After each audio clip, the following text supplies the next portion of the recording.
Assalamualaikum warahmatullahi wabarakatuh. Perkenalkan, nama saya Adinda Rizkyana dengan NIM B1B12101, jurusan Manajemen Fakultas Ekonomi dan Bisnis Universitas Halwaleo. Saya akan menjelaskan strategi distribusi. Yang pertama, saluran distribusi. Saluran distribusi terbagi dalam 3 saluran. Yang pertama, saluran langsung, yang kedua saluran 1 tingkat, dan yang ketiga saluran 2 tingkat.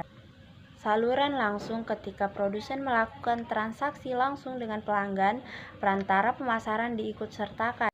Yang kedua, saluran 1 tingkat. Dalam saluran 1 tingkat, satu perantara pemasaran berada di atas produsen dan konsumen. Yang ketiga, saluran 2 tingkat. Dalam saluran ini, dua perantara pemasaran berada di antara produsen dan konsumen. Selanjutnya, faktor-faktor yang menentukan optimalisasi saluran distribusi. Yang pertama, kemudahan dan pengangkutan. Bila produk dapat dengan mudah diangkut, lebih baik menggunakan perantara. Sebagai contoh, pabrik yang menjual kolam renang harus berhubungan langsung dengan konsumen karena produk tersebut dapat diteruskan kepada konsumen. Sebaliknya, peralatan kolam renang lainnya dapat diangkut dengan baik menggunakan perantara. Terus yang kedua, tingkatan standarisasi. Produk yang standar lebih baik menggunakan perantara. Sebagai contoh, pemilihan label kantor yang khusus untuk perusahaan mungkin bervariasi untuk setiap perusahaan. Produk yang khusus tidak dapat distandarisasi dan tidak dapat ditawar kepada toko pengecer. Terus yang ketiga, pesanan melalui internet. Perusahaan yang menerima pesanan melalui internet mempunyai kecenderungan untuk menggunakan saluran langsung karena situs mereka merupakan pengganti untuk toko pengecer. Sebagai contoh, Amazon.com menyediakan layanan daftar buku dan produk lainnya yang dapat dikirim kepada pelanggan sehingga pelanggan tidak perlu pergi ke toko pengecer untuk membeli barang di toko tersebut. Selanjutnya, memilih tingkatan cakupan pasar. Yang pertama, distribusi intensif. Distribusi intensif yaitu distribusi produk yang hampir semua toko yang mungkin. Distribusi intensif dipergunakan untuk produk-produk seperti permen karet dan rokok, di mana tidak memakan banyak tempat penjualan dan tidak memerlukan keahlian pegawai toko untuk menjualnya. Sebagai contoh, PepsiCo menggunakan distribusi intensif untuk mendistribusikan makanan ringan dan minuman ringan. Yang kedua, distribusi selektif, yaitu distribusi produk melalui toko yang dipilih. Distribusi selektif dipergunakan untuk mendistribusikan produk melalui toko yang dipilih. Sebagai contoh, beberapa peralatan komputer yang khusus hanya dijual pada toko penjual komputer yang diperlukan beberapa keahlian. Yang ketiga, distribusi eksklusif, yaitu distribusi produk hanya satu atau beberapa toko yang dipergunakan. Sebagai contoh, seberapa mewah didistribusikannya secara khusus pada beberapa toko yang melayani konsumen kelas atas. Selanjutnya, memilih alat transportasi yang digunakan untuk mendistribusikan produk. Yang pertama, truk. Secara umum digunakan karena mereka dapat mencapai tujuan darat. Yang kedua, kereta api bisa digunakan untuk produk berat, khususnya ketika pengirim dan penerima berada dekat dengan stasiun kereta api. Yang ketiga, udara. Pengangkutan melalui pesawat udara dapat lebih cepat dan lebih murah untuk barang-barang yang ringan seperti komputer chip dan perhiasan. Yang keempat, air. Untuk beberapa pantai atau lokasi, angkutan melalui air dapat dipertimbangkan. Pelayaran diperlukan dalam perdagangan internasional beberapa barang seperti mobil. Dan yang kelima, pipa. Untuk produk seperti minyak dan gas, pipa dapat menjadi metode transportasi yang efektif. Selanjutnya, cara mempercepat proses distribusi. Yang pertama, meningkatkan saluran distribusi. Banyak perusahaan mencoba meningkatkan saluran distribusinya sehingga produk dapat diterima oleh pelanggan lebih cepat. Sebagai contoh, dengan menghilangkan beberapa dari gudang wilayah nasional semikonduktor, mengurangi pengiriman dengan 47% dan biaya pengiriman 2,5%. Yang kedua, integrasi proses produksi dan distribusi. Proses tersebut juga dapat dipercepat dengan meningkatkan interaksinya dalam proses produksi. Sebagai contoh, apabila mobil dibuat tetapi tidak didistribusikan dengan cepat, proses produk mungkin akan terhambat sampai terdapat ruang untuk menyimpan produk baru. Selanjutnya, latar belakang pengecer. Pengecer berperan sebagai perantara yang berharga dengan mendistribusikan produk langsung kepada pelanggan.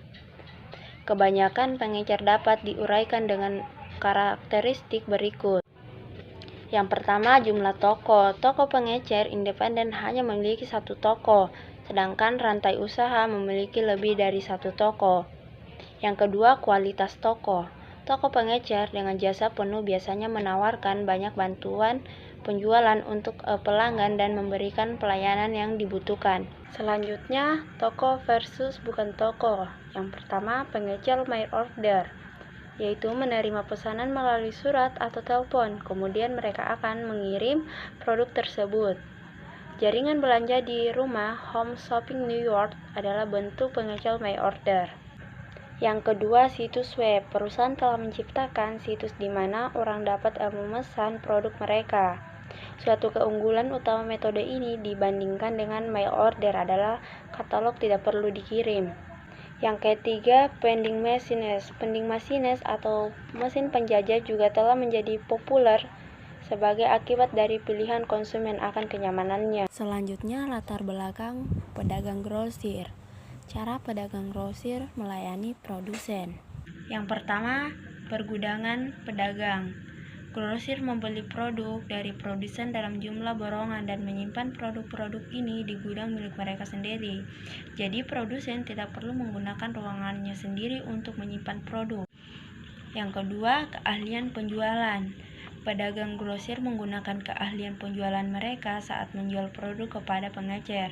Saat pedagang grosir berhasil mempengaruhi pengecer untuk membeli sebuah produk, maka mereka akan terus menghubungi untuk memastikan apakah pengecer perlu membeli tambahan produk. Yang ketiga, pengiriman kepada pengecer. Pedagang grosir bertanggung jawab mengantar produk ke berbagai pengecer. Oleh karena itu, tidak perlu memikirkan banyak pengiriman. Yang keempat, menerima resiko kredit.